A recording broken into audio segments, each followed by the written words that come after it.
जय जगन्नाथ सांग मैंने आशा करुँच आपण समस्ते भल थे और सुस्थ थे।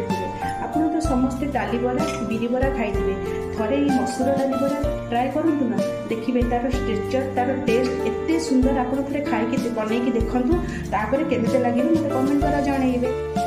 पूर्वर ये मसूर डाली को भिजई रखी थी बर्तमान भल भाव में धोईकी आपको ग्राइंडिंग आम करनवा आउ किछिटा मसूर डाली को आम एमते बाहर करके गोटा रखिथिबा।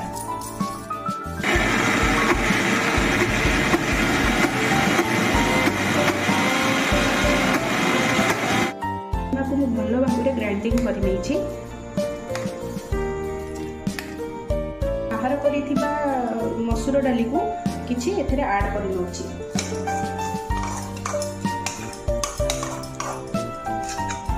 मसूर डाली बरा पई आमे जो सब सामग्री नबा गोटे बड़ पियाज किछि भृषंग पत्र किछि धनिया पत्र किछि कंचा लंका आउ किछि रसुन।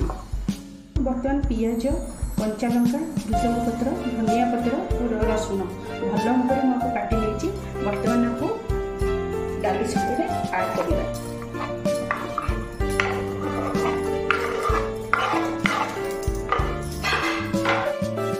लुण किछि लंका गुंड किछि हलदी गुंड किछि जीरा गोटा जीरा ये सब ऐड करदेवे। तापर ये सब को भल भाव में फेरी नेबे।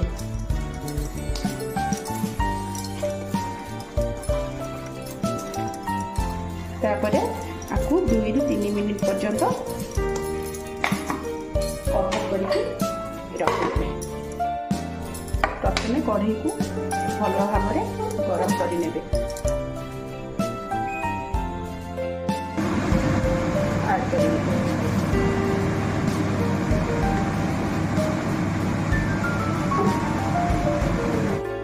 ऐसे गोटे गोटे आपण आस्ते आस्ते